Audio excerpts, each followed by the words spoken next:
vocês com a graça, com a paz de Jesus. Amém. Na semana passada nós iniciamos nossa série de estudos no livro dos Salmos e como introdução nós usamos um texto de Mateus, no capítulo 26, versículo 30, e falamos de como Jesus, no seu momento de maior sofrimento, se agarrou a um cântico, provavelmente o Salmo 118, como o último cântico daquela última ceia dele com os discípulos, e como aquilo o ajudou a atravessar o seu Calvário, literalmente, até a sua morte e ressurreição. Hoje nós vamos começar a abrir os salmos propriamente ditos. Nós, antes de mergulharmos em cada um dos salmos, passo a passo, a gente precisa fazer algumas considerações preliminares. Elas são importantes para nós na leitura do livro dos Salmos. Eu penso que tantas vezes as escrituras, a Bíblia, elas não são tão claras para nós porque nós não temos algumas ferramentas que são fundamentais no processo de leitura de qualquer livro. E com o livro dos Salmos não é diferente. Eu espero que você esteja lendo os Salmos em casa, em suas devoções, em seu tempo a sós com Deus. Espero que você tenha feito uso dos Salmos em suas leituras. Espero também que você esteja, ao longo dessas leituras, fazendo suas anotações, levantando seus questionamentos com Deus, escrevendo suas experiências com o Senhor a partir dos textos da Sagrada Escritura. O tema da nossa primeira reflexão foi Salmos, Cântico para a Alma. O tema desta nossa segunda reflexão é Abrindo os Salmos. Abra o seu livro de Salmos, no Salmo de número 45. Nós vamos ler o versículo 1 do Salmo 45 como ponto de partida para nós. Se essa segunda mensagem no livro de Salmos parecer para você mais como uma aula do que como uma pregação, do que como um sermão, é natural você se sentir assim, porque de fato nós veremos alguns aspectos que são introdutórios e importantes. Mas leiamos o Salmo de número 45, versículo 1. Com o coração vibrando de boas palavras, recito os meus versos em honra ao Rei. Seja a minha língua como a pena de um hábil escritor. Irmãos, é provável que os Salmos sejam o livro mais amado da Bíblia como um todo. E não poderia ser diferente. Por gerações, os Salmos têm sido um dos grandes tesouros do povo de Deus em se tratando de Escritura Sagrada. Por exemplo, Charles Spurgeon, ele fez um comentário no livro dos Salmos, enorme, vários volumes. Ele gastou anos escrevendo esse comentário, verso a verso dos Salmos. Ele, além de seus próprios comentários nos Salmos, depois ele escreve uma síntese do que ele considera, na época dele, os melhores comentários disponíveis sobre os Salmos. Ele tenta, verso por verso dos Salmos, colocar esboços como ideias de estudos. Ele escreve uma grande obra no livro dos Salmos. E eu acho tremendo que o título que ele dá ao livro dos Salmos é o seguinte: Os Tesouros de Davi. The Treasury of David, os tesouros de Davi. E realmente eu entendo que esse é um ótimo título, pois nas palavras de Davi, por exemplo, os salmos e a lei do Senhor são mais desejáveis do que o ouro, do que muito ouro puro. Salmo 19, versículo 10. Os salmos são para o povo de Deus um grande tesouro. A maioria dos salmos foi composta para a adoração de Israel no templo em Jerusalém. compostos para que fossem cantados nos cultos de Israel, a maioria deles. A gente sabe disso, sabe que foi assim porque 50 dos 150 salmos são dedicados ao diretor de música. Dos 150, 50 naquele cabeçalho geralmente são dedicados ao diretor de música. Diversos outros salmos foram compostos para partes específicas do culto de adoração no templo. Momentos específicos no culto. E às vezes você encontra dentro do livro dos Salmos vários salmos que compõem uma cantata. Pequenas cantatas dentro do livro dos Salmos, e na medida em que a gente for caminhando pelos Salmos, nós vamos identificar essas cantatas, esses musicais, esses oratórios dentro do livro dos Salmos, compostos para adoração pública. A gente sabe que os salmos foram compostos para a adoração de Israel, porque também 24 salmos estão conectados com músicos do templo. Por exemplo, os filhos de Corá. Asaf, grande compositor. Os salmos refletem não só a oração do povo de Israel, os salmos refletem a adoração do Israel de Deus. Quando a gente vai para o Novo Testamento e a gente faz uma leitura mais cuidadosa e busca em comentários, em dicionários, a gente descobre que o livro mais citado do Antigo Testamento no Novo Testamento é o livro dos Salmos. Então, por exemplo, deixe-me dar para vocês algumas ideias de em quais circunstâncias o livro dos Salmos foi usado no Novo Testamento, para você ver a importância do livro dos Salmos na vida espiritual de Israel. Por exemplo, nos evangelhos, nós vimos na quarta-feira passada, a gente encontra Jesus cantando o Salmo 118, no final da ceia, lá em Mateus 26, 30, antes de partir para o Monte das Oliveiras, antes de ter enfrentado o seu Calvário, Jesus cantou o Salmo 115, 116, 117 e o último, o 118. Na última semana de Jesus na terra, Jesus usou o Salmo 8, Jesus usou o Salmo 118, Jesus usou o Salmo 110 para calar os sacerdotes e os escribas do templo. Se você ler Mateus 21, 16, Mateus 21, 42, Mateus 22, 44, você vai ver Jesus citando o Salmo 2, o 118, o 110. Você descobre isso se a sua Bíblia tem, geralmente, algumas Bíblias, a maioria delas tem ali notinhas de rodapé, algum númerozinho no versículo, e você descobre que o que Jesus está dizendo em Mateus 21, 16, é uma citação do Salmo 8, 2, por exemplo, do Salmo 118, de 22 a 23, Jesus está usando os salmos para calar os sacerdotes e para calar os escribas do templo que estavam confrontando ele. Outro fato curioso, a igreja primitiva, quando ficou sem um dos apóstolos, quando Judas Iscariotes se suicida, você lê em Atos, no capítulo 1, versículo 20, que quando a igreja primitiva, os apóstolos, o colégio apostólico, precisou resolver a questão de deveriam ou não eleger um apóstolo para substituir Judas Iscariotes, é interessantíssimo, porque o livro que definitivamente orienta os apóstolos na escolha de Matias é o livro dos Salmos. Eles usam o Salmo 69, 25, o Salmo 109, verso 8, ou seja, o livro dos Salmos está orientando os apóstolos. Na pregação de Pedro no dia de Pentecostes, em Atos 2, de 25 a 36, quando Pedro vai falar da ressurreição de Jesus, ele usa o Salmo 116, ele usa o Salmo 16, ele usa o Salmo 110 para falar da ressurreição. No seu primeiro sermão em Atos dos Apóstolos, logo após a visita do Espírito no dia de Pentecostes. Muito interessante Pedro ter usado o livro de Salmos. Pedro e João, eles estão presos e eles são libertos da prisão.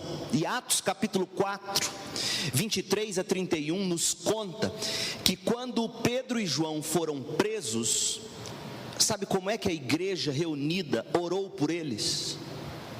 A igreja reunida orou por Pedro e por João, lendo o Salmo de número 2. Você vai descobrir em Atos 4, de 23 a 31, que a oração da igreja primitiva, pelos seus 2 apóstolos presos, foi a oração a partir de Salmo de número 2, versículos 1 e 2. A igreja orava os salmos.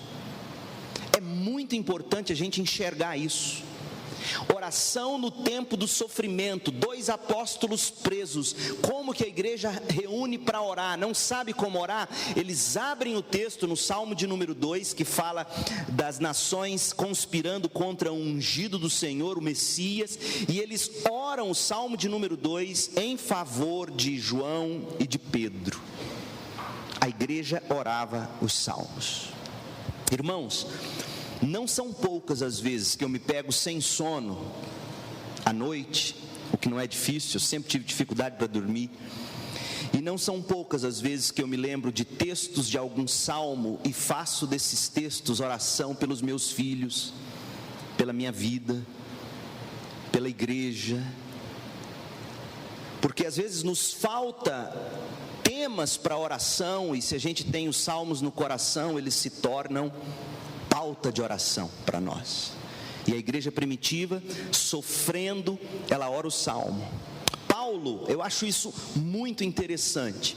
Se você ler Romanos capítulo 4, de 6 a 8, quando Paulo vai defender a salvação pela fé, sabe qual é o livro que Paulo usa do Antigo Testamento? Salmo. Ele usa o Salmo 32 para desenvolver toda a doutrina de salvação pela fé. Pedro, quando ele ensina os cristãos a retribuírem o mal com o bem, ele se baseia no Salmo 34, está lá em 1 de Pedro 3, de 9 a 12. Ou seja, nós poderíamos gastar várias quartas-feiras aqui, vendo os inúmeros contextos em que o Novo Testamento usa o livro de Salmos. As boas palavras dos Salmos era praticamente o livro de cabeceira dos primeiros cristãos no Novo Testamento. E aí você vai para a história da igreja, especialmente na época da Reforma Protestante, que começa com Martinho Lutero no século XVI, 1500 e alguma coisa. Algo muito interessante que a maioria dos cristãos não sabe, infelizmente.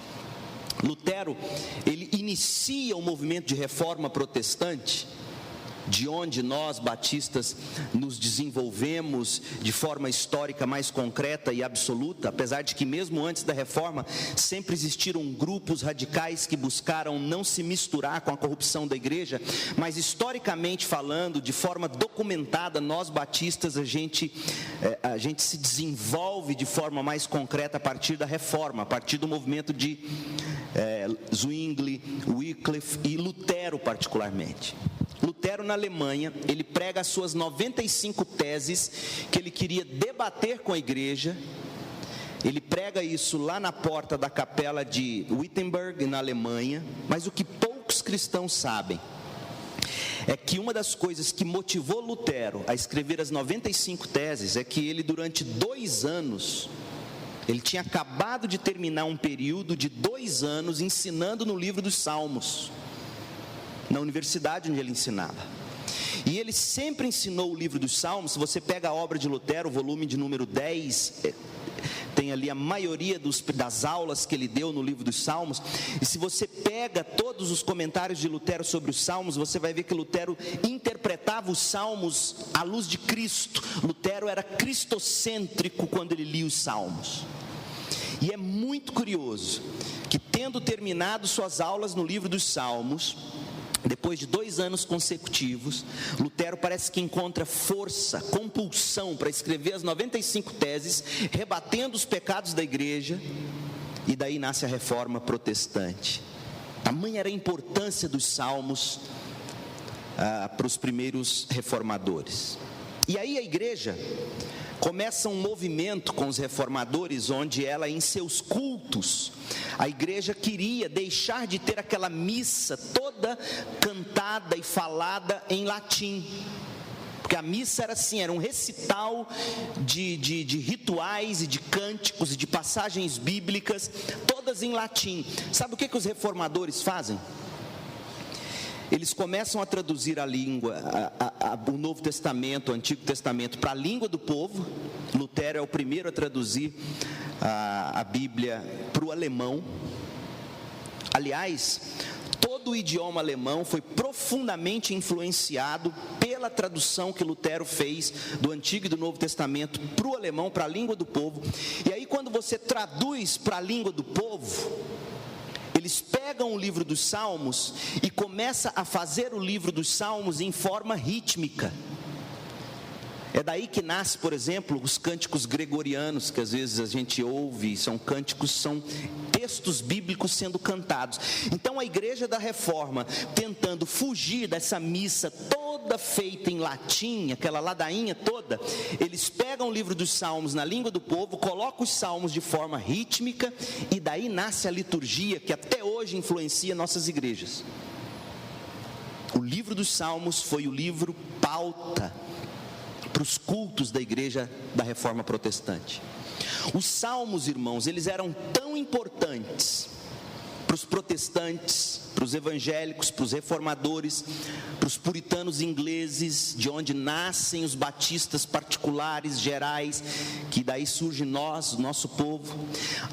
Os salmos era tão importante, que eu não sei se você sabe desse dado histórico, mas quando os puritanos ingleses chegaram na colônia americana, onde hoje é os Estados Unidos, na Baía de Massachusetts, o primeiro livro impresso em território americano foi um livro dos Salmos para ser cantado nos cultos das igrejas. Em 1644, o livro se chamava Bay Psalms Book, o livro dos Salmos da Baía de Massachusetts. O livro dos Salmos, o primeiro livro impresso em território americano. E nós, portanto, em matéria de fé, de espiritualidade, de história, a gente deve a essas boas palavras dos Salmos. E quando eu digo boas palavras, estou fazendo referência ao texto que a gente leu em Salmo 45, verso 1. Com o coração vibrando de boas palavras, recito os meus versos em honra ao Rei. Então, nós evangélicos, batistas, protestantes, em matéria de fé, de espiritualidade, de história da nossa fé, nós devemos muito mais do que a gente imagina ao livro dos Salmos. É por isso que a gente precisa estudar detalhadamente esse livro, e cada segundo do nosso estudo é precioso para nós. Então, pois bem, preparando a nossa mesa para a gente se alimentar dos salmos, dessas boas palavras dos salmistas inspirados por Deus, eu quero abrir os salmos com vocês hoje, analisando 3 aspectos gerais e importantes sobre o livro dos Salmos, que vai nos ajudar a ler os salmos, a orar os salmos, a conhecer melhor os salmos. 3 coisas que eu quero que você tome nota. Primeiro, o livro dos Salmos contém teologia. Irmãos, teologia é fundamental para a leitura da Bíblia e para a oração. A gente pensa que orar não requer de nós teologia, a gente se engana.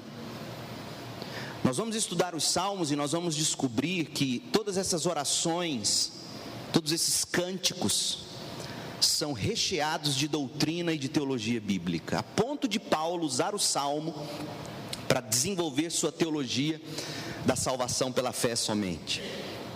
Outra coisa, o livro dos Salmos é um livro de poemas. E terceira observação, os Salmos precisam ser lidos como um livro que tem começo, meio e fim. Os Salmos precisam ser lidos, assim como qualquer parte das Escrituras, como um livro que tem começo, que tem meio e que tem fim. Então, para você ter uma ideia do que eu estou te dizendo, se você pegar a Bíblia hebraica, que é a Bíblia do Antigo Testamento original do judeu, se você pegar a Bíblia hebraica, você sabia que o hebraico, os pergaminhos, a nossa Bíblia, nosso Antigo Testamento, cronologicamente, ele não termina no livro de Malaquias. Malaquias é o último profeta, Malaquias é a última palavra de Deus, por isso que nós hoje, nas nossas Bíblias, temos Malaquias como o último livro. Porque cronologicamente, em questão de data, foi sim Malaquias. Mas sabe aonde o Antigo Testamento termina? Abra sua Bíblia em 2 Crônicas. O último versículo de 2 Crônicas, e leia ele para mim, bem alto. Alguém que achar primeiro, leia. Segundo livro das Crônicas, o último capítulo, o último versículo. Segundo Crônicas, qual é o capítulo, minha irmã? Capítulo 36, e qual que é o versículo? 23, segundo Crônicas 36, 23, pode ler.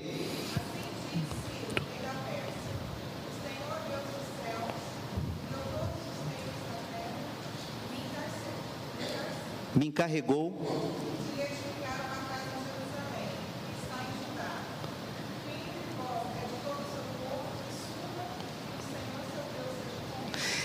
olha como é que termina a Bíblia hebraica.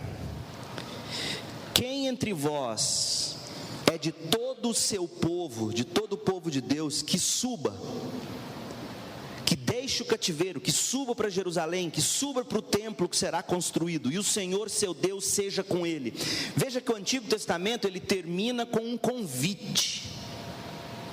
Se você ouve Deus te chamando, suba, entregue sua vida ao Senhor, ajude na construção do templo de Jerusalém. E aí a gente vai ver o Novo Testamento, Jesus entra no templo, Jesus é o grande rei, que atrai para si a todos quantos creem e em Cristo são salvos. Então, quando a gente entende a Bíblia em sua forma canônica, a sequência, a gente percebe o seguinte: o Antigo Testamento, ele termina com um convite. E aí vem o Novo Testamento em Mateus e nos mostra a linhagem do Rei dos Reis, e esse para o qual todos nós somos chamados a depositar nossa fé. Então os Salmos, eles precisam ser lidos como um livro que tem começo, meio e fim. De outra forma, a Bíblia se torna para nós, os Salmos se tornam para nós um quebra-cabeças que a gente não compreende. E aí livros como Código da Vinci, o Código da Bíblia, fazem sucesso, porque as pessoas acham que a Bíblia tem mensagens subliminares escondidas, quando na verdade não é nada disso. Então observe comigo 3 coisas em linhas gerais. Os Salmos contêm teologia. Os Salmos contêm teologia. A gente não precisa dizer que os Salmos é um livro divino, que é um livro inspirado por Deus. A gente crê nisso, a gente sabe disso. Agora, o que geralmente a gente ignora é que os Salmos são uma fonte riquíssima de teologia e de doutrina. E a gente percebe isso já no primeiro Salmo. Abra o seu Salmo de número 1, versículos 1 e 2, e veja comigo o que diz: como é feliz aquele que não segue o conselho dos ímpios, como é feliz aquele que não segue os pensamentos, a cosmovisão dos ímpios. Como é feliz aqueles que não seguem a visão de mundo que os ímpios têm, a teologia da vida que os ímpios têm. Não imita a conduta dos pecadores, nem se assenta na roda dos zombadores. Veja que o Salmo de cara já diz para nós que todo comportamento é fruto de um pensamento. Toda reação é fruto de uma reflexão. O fato de o ímpio viver numa roda de zombadores, o fato de pessoas terem condutas pecaminosas, isso é fruto de conselhos, de pensamentos, de doutrinas, de cosmovisões, de visões de mundo. O Salmo entende isso. O salmista entende muito bem que quando uma nação está sendo corrompida, o primeiro lugar onde é atacado, onde é investido todas as hostes malignas e humanas, são nas universidades. A mudança de pensamento, a forma de uma nação pensar, dita como uma nação vai se comportar. E o salmista está dizendo: o conselho dos ímpios faz a gente ter condutas pecaminosas e faz nos assentar em rodas de zombadores. Agora, a satisfação do justo está na lei do Senhor, na Torá. A palavra lei no hebraico que foi escrito é Torá, que significa instrução, na instrução de Deus. Então você tem satisfação na lei, na instrução do Senhor, e nessa lei você medita de dia e de noite. O ponto é que Israel deveria ler os salmos, meditar nos salmos, com a mesma reverência que Israel dava à lei de Deus, ao Pentateuco, que era Gênesis, Êxodo, Levíticos, Número e Deuteronômio. Estudar os salmos requer de nós a mesma diligência que qualquer outro livro da Bíblia. Isso é, a gente deve ler buscando compreender o sentido original do texto, extrair as doutrinas e os princípios para nós hoje e colocar isso em prática. Os salmos têm teologia. Os salmos contêm teologia. Segunda observação, os salmos colecionam poemas. Por que será que os salmos estão em forma poética? Eugene Peterson diz assim: poesia nos leva ao conhecimento do que é latente, do que é esquecido, ignorado ou suprimido. A poesia nos faz enxergar de uma forma determinada coisa que sempre esteve diante dos nossos olhos, mas a gente nunca prestou atenção. Por isso que poesia é dificílimo para a maioria de nós. Nossa sensibilidade para essas coisas geralmente não estão tão aguçadas. Eu li um verso de Manuel de Barros outro dia que eu fiquei com isso na cabeça durante muito tempo. Ele fala que a vida dele é como água entre pedras. Pensa nessa imagem. Água entre pedras, abrindo caminhos. Nada segura, nem a pedra segura a água. Então essa linguagem em minha vida, ele diz assim: quem gosta de trilho é trem de ferro, eu sou água entre as pedras. Então ele vai dizer que ele é um homem livre, ele é um homem que chega nos lugares. Por quê? Porque ele é como água atravessando pedras. A poesia te faz enxergar isso. Então quem lê os salmos, além de ler os salmos com a perspectiva de extrair a doutrina e a teologia bíblica, tem que ler os salmos com a sensibilidade que uma poesia requer do leitor. Cada salmo é uma poesia. Agora, a poesia hebraica não é rimada. Batatinha quando nasce, esparrama ramas pelo chão. Mamãezinha quando dorme, põe a mão no coração. Traduz isso para o hebraico, acaba a poesia. Traduz isso para o inglês, potato when is born. Quer dizer, é horrível. Agora, a poesia dos salmos, ela não é baseada em rima, nem em ritmo, nem em métrica. A poesia dos salmos é o que os autores hebraístas chamam de paralelismo. Ou seja, a pegada na poesia dos salmos não está na rima. A pegada da poesia dos salmos está na forma diferente de se dizer uma mesma coisa na linha seguinte. Então veja bem, o paralelismo dos salmos, a pegada dos salmos está em você ler a mesma ideia que foi dita na frase que você está lendo. Na linha seguinte, a mesma ideia será dita de uma outra maneira. De novo no Salmo 1, veja o que é o paralelismo. E graças a Deus que o paralelismo é a forma hebraica de poesia. Por quê? Porque o paralelismo pode ser traduzido para qualquer idioma. Ela vai continuar sendo poesia. Se fosse rima, perderíamos a riqueza. Mas o paralelismo não. E olha o paralelismo no versículo 1. Veja bem, o que está sendo dito na primeira linha do verso 1 é repetido na segunda linha, só que de forma diferente. Olha só, Salmo 1, versículo 2. Ao contrário, sua satisfação está na lei do Senhor, e nessa lei medita dia e noite. É a mesma verdade sendo lida, sendo dita, só que ela foi dita de uma forma na primeira linha e de uma forma diferente na segunda linha. Então você vem e lê assim: olha, a minha satisfação está na lei do Senhor. Salmo 1, verso 2. E aí a segunda linha, ao dizer a mesma ideia de forma diferente, vai me explicar o que é que uma pessoa satisfeita na lei do Senhor faz. essa pessoa medita dia e noite na lei. Olha a riqueza dessa poesia em forma paralela. Então você pega satisfação ou o meu prazer, né? Algumas versões vão dizer prazer, está na lei do Senhor, e na sua lei medita dia e noite. Deus, nesse tipo de poesia, Ele abençoa o homem de forma dupla. Porque quem lê os salmos, quem compreende a poesia de forma paralela, satisfaz o coração e informa a cabeça.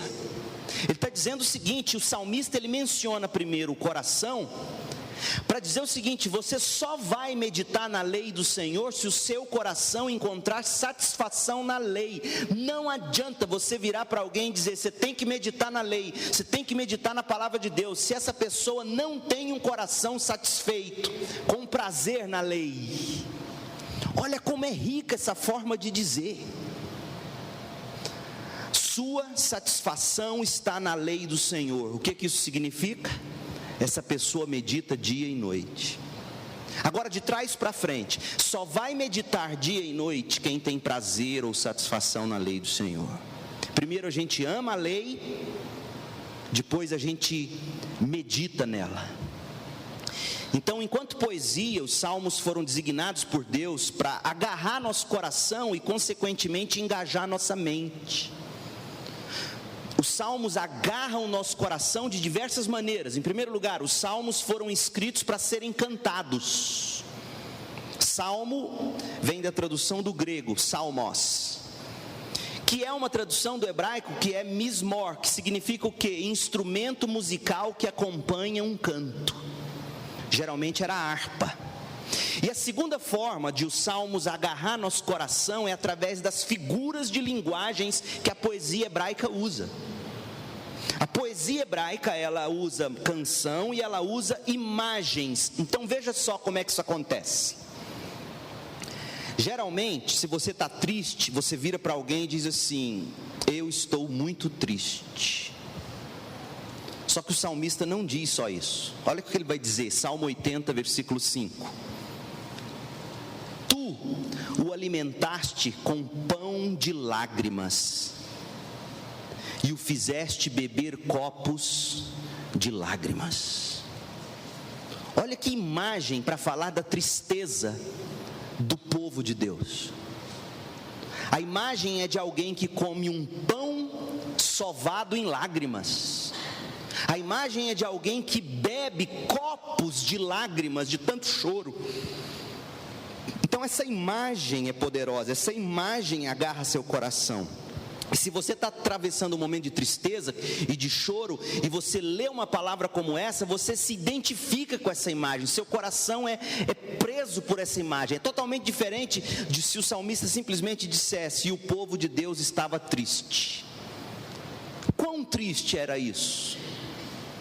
Aí o salmista vem com detalhes: olha, tu o alimentaste com pão de lágrimas. Outra coisa, os salmos, ele não diz: os fiéis estão alegres.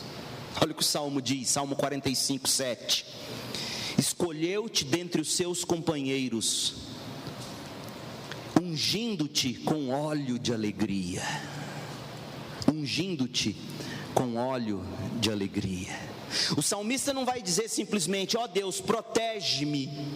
Olha o que ele diz, Salmo 17, 8. Protege-me como a menina dos teus olhos. Esconde-me à sombra das tuas asas. Olha que imagem para falar de proteção. Você já reparou que qualquer barulho estranho, qualquer movimento abrupto na sua direção, a primeira coisa que você faz é fechar os olhos, protegendo a menina dos seus olhos? O salmista está dizendo: Senhor, me proteja sim, com tamanha rapidez, com tamanha precisão. Esconde-me debaixo das suas asas, como uma galinha que esconde os seus pintos e fica furiosa se alguém chega perto. Gente, uma galinha é bicho bravo, galinha mata cobra. Se você encher um terreiro de galinha, não entra cobra lá de jeito nenhum. Você sabe disso. E o salmista está dizendo: Senhor, é esse tipo de proteção. Então, quando nós lemos os salmos, nós precisamos usar a imaginação. Quando a gente vai ler os salmos, o convite que o salmista faz a nós é esse: leia os salmos com coração e imaginação, enxergue o que Deus está dizendo. Por isso que tantas vezes, irmãos, ler a Bíblia para nós é um processo doloroso, porque a gente não investe na leitura a imaginação que Deus nos deu e que Deus está descrevendo. Então, por exemplo, faça esse exercício, comece a ler os salmos e comece a observar essas imagens, essas figuras de linguagem, porque elas têm como objetivo fazer você enxergar algo tão óbvio, mas que está esquecido, algo tão certo, mas que está ignorado, e de uma forma tão contundente. Seu coração vai ser preso por isso, e aí sua mente vai meditar nisso. Então, os salmos, a gente tem que visualizar e a gente tem que sentir o que a gente está lendo. É assim que o salmo foi escrito e com essa intenção o salmista escreveu. E os salmos vai falar de diversas emoções ou sentimentos. O salmo vai falar de solidão. Volta-te para mim e tem compaixão, porque eu estou sozinho e aflito. Salmo 25:16. O salmo vai falar do amor, ele vai dizer: eu te amo, ó Senhor, força minha. Salmo 18:1. Vai falar de tristeza, vai falar de desencorajamento, de vergonha pelo pecado. Sabe aquele sentimento de culpa que a gente tem, e aí a gente escuta as pessoas sempre dizendo para nós assim: você tem que aprender a se perdoar. Quando na verdade, se você já confessou seu pecado, Deus já te perdoou. E esse sentimento que está no seu coração, não é que você não se perdoa, tantas vezes é vergonha pelo que você fez, pelo que as pessoas estão pensando de você agora, como as pessoas estão te julgando agora. Então não é nem tanto que você tem que se perdoar, é que você tem que morrer para si mesmo. Se Deus já te perdoou, o que importa o que pensam de você. E aí, se você insiste nessa dor, olha o que diz o Salmo 44:15: a minha vergonha está sempre diante de mim, cobre-se de vergonha o meu rosto. A linguagem do salmo não é: ó Senhor, eu preciso aprender a me perdoar. Não, a linguagem do salmo é: Senhor, eu tenho vergonha do que eu fiz. O Senhor já me perdoou, mas a vergonha continua estampada no meu rosto.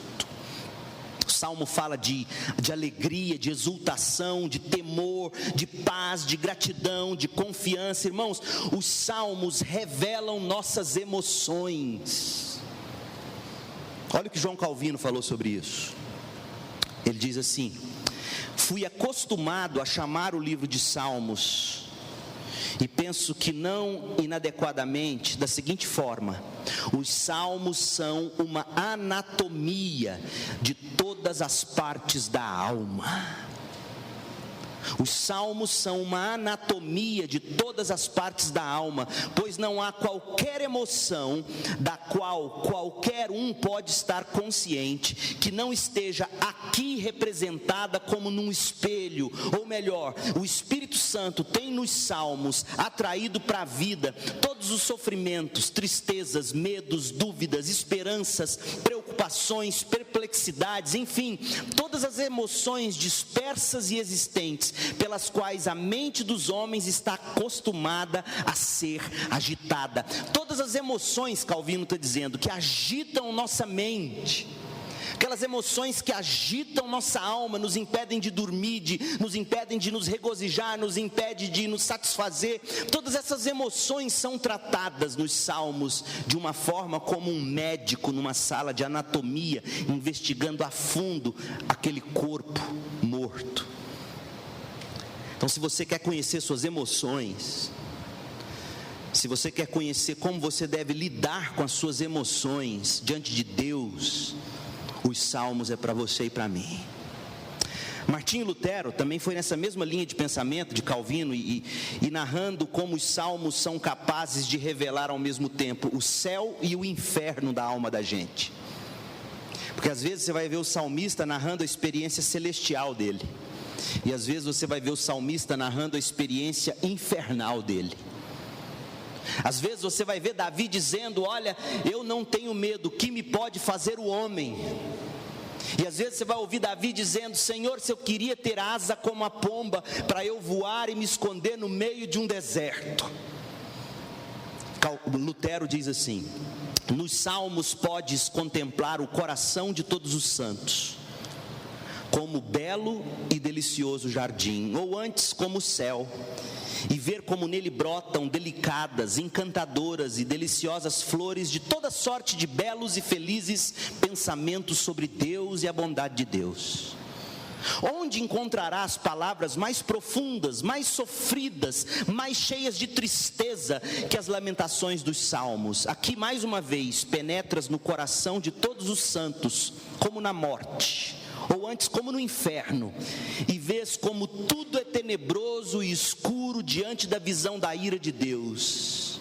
Também, quando falam de temor ou de esperança, usam tais palavras como nenhum pintor que representa o temor e a esperança foi, é ou será capaz de fazer. E o melhor de tudo é que falam tais palavras sobre Deus e com Deus. Lutero foi perspicaz quando ele percebeu que nos salmos os salmistas falam de forma bela ou feia. Eles celebram o céu ou o inferno nas almas deles, falando sobre Deus e com Deus em oração. Irmãos, os salmos contêm teologia, os salmos contêm poemas, e a última coisa, os salmos compõem um livro. Os salmos compõem um livro formado por 5 pequenos livros. O livro dos salmos é dividido em 5 pequenos livros. O livro 1 vai do 1 ao 41. O livro 2 vai do Salmo 42 ao 72. O 3 do 73 ao 89. O 4 do 90 ao 106. E o 5º e último do 107 ao 150. 5 salmos, 5 livros que foram compostos ao longo de anos. Agora, sabe o que é mais belo sobre tudo isso?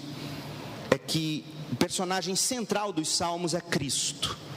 Jesus disse isso em Lucas 22, 44. Assim como na lei, nos profetas, os salmos revelam quem Cristo é. Agora, como que os salmos revelam isso? É isso que você precisa entender. Irmãos, os salmos do 1 ao 150 contam uma história de Israel. A história da seguinte forma: o período em que Israel viveu seus grandes momentos com o reino de Davi. Depois o momento em que Israel pecou e vai para o cativeiro da Babilônia e vive o inferno das consequências do pecado. E a última parte dos salmos fala do momento em que Deus traz Israel de volta da Babilônia e restaura Israel de volta na sua própria terra. Então, o salmo de 1 a 72, o primeiro e o segundo livro, Salmo de 1 a 72 fala do reinado de Davi, de Salomão, a glória de se viver com o rei. Depois, nos livros 3 e 4, ou seja, do Salmo 73 ao 106, vai falar do momento em que Israel está no cativeiro da Babilônia, sofrendo as consequências do pecado. É importante você gravar isso, porque a hora que você estiver lendo um salmo de tanto sofrimento e melancolia, se você identifica ele entre os 73 e os 106, você fala, é o salmo inserido no contexto em que Israel estava no cativeiro babilônico. E aí o último livro, que é o Salmo 107 ao 150, é o povo de Israel de volta. Deus restaura a sorte de Israel. Então, quando a gente lê o livro dos Salmos, a gente tem que ter em mente isso, esses 3 movimentos. O Deus que nos faz viver na presença do Rei, Jesus. O pecado que nos leva a sofrer terríveis consequências e a restauração que Deus faz de novo e de novo nas nossas vidas. O livro dos Salmos tem a ver com Jesus nutrindo comunhão com seu povo, tem a ver com a punição de Deus pelo pecado e tem a ver com a restauração de Deus de novo e de novo na vida de todo aquele que confessa e se arrepende. Então, em tempo e fora de tempo, diz Walter Brueggemann, de geração em geração, homens e mulheres fiéis se voltam para os salmos como o melhor recurso para se conversar com Deus sobre as coisas mais importantes. Os salmos são úteis, pois eles formam uma literatura que dialoga com Deus, expressa o lado de Deus e o lado do homem na mesma conversa. Então os salmos são importantes para nós, irmãos, porque os salmos nos apresentam como é que nós devemos lidar com as emoções diante de Deus, como é que a gente tem que falar com Deus sobre nossas emoções. Deus se revela a nós nas orações e na poesia dos salmistas, de forma teológica, densa, mas com uma linguagem poética. E o tema dos salmos é um só: o Cristo que nutre comunhão com o seu povo, o povo que porque vira e mexe peca sofre consequências, e o Deus que de novo restaura o povo contrito e arrependido. Essa é a história dos salmos. E eu quero desafiar você a ler os salmos e a estudar os salmos com essa perspectiva, porque o Salmo 45:1 que nós lemos, que diz: com o coração vibrando de boas palavras, recito os meus versos em honra ao Rei. Seja a minha língua como a pena de um hábil escritor. Um escritor que fala das coisas de Deus, um escritor que derrama suas emoções diante de Deus, um escritor que entende a sua história diante de Deus, um escritor que analise, que avalie a sua vida pela ótica de Deus. Para concluir, eu vou citar dois trechos desse livro do Eugene Peterson, chamado A Oração que Deus Ouve. É um estudo que ele faz em linhas gerais sobre o livro dos Salmos. E ele diz que o livro dos Salmos são como ferramentas. Quando a gente abre os Salmos, a gente está abrindo uma caixa de ferramentas. E cada salmo compõe uma ferramenta. São 150 ferramentas. E ele vai dizer que essas ferramentas, elas não são usadas para fazer ou obter coisas. Essas ferramentas são usadas para nós nos tornarmos alguém diferente diante de Deus, quando a gente ora diante de Deus. E aí ele diz o seguinte: os salmos são a caixa de ferramentas necessária. São as melhores ferramentas disponíveis para exercitar a fé. 150 orações cuidadosamente desenvolvidas para lidar com a grande variedade de operações que Deus realiza em nós, adequadas a todas as áreas de nossas vidas, que variam em diferentes momentos e distintas maneiras, entre a rebeldia e a confiança, entre a agressividade e o louvor. Adquirir tais ferramentas para executar o trabalho humano de modo mais fácil e eficiente é apenas uma questão de ordem prática. Minha oração, irmãos, é que os salmos se tornem para vocês ferramentas para vocês se verem sendo transformados por Deus diariamente, na medida em que leem, que oram, que meditam e que estudam os salmos. Faça isso, comece a ler os salmos todo dia. Um salmo, parte de um salmo, decore um salmo, medite no salmo. E eu tenho certeza, você vai começar a enxergar suas emoções à luz dos salmos. Você vai aprender a lidar com suas emoções. Você vai aprender a orar. Você vai ter vocabulário para a sua oração. Irmãos, pense bem como nós somos repetitivos. Senhor, nosso Deus e Pai, abençoa-nos nesse lugar. Estamos nesse culto, que saímos daqui diferente da forma que entramos. Em nome de Jesus, amém. Parece que virou uma reza. Mas se a gente tem um salmo no coração: ó Senhor, o Senhor é o meu pastor, o Senhor disse que nada me faltaria. Estou nesse lugar, que o Senhor nesse culto, nessa hora, me leve a pastos verdes. Percebe? Você está dizendo a mesma coisa. Não tem problema você dizer a mesma coisa. O problema é quando você diz a mesma coisa do mesmo jeito, nem você mais escuta a sua oração. Mas quando você diz as mesmas coisas com a linguagem dos salmos, de formas diferentes, você consegue ver Deus agindo, trabalhando. Você deixa a palavra penetrar em você. Você se torna sensível ao que Deus quer e tem feito. Vamos orar? Ó Deus, nós abrimos os salmos e encontramos nele a descrição de quem Tu és, de forma cativante, cheia de imagem. O Senhor é a rocha, o Senhor é a asa que nos cobre, o Senhor é refúgio, o Senhor é água que refrigera a alma, o Senhor é Deus que enxerga e que vê, o Senhor socorre, o Senhor é pastor, o Senhor é protetor. Os salmos revelam o Senhor a nós.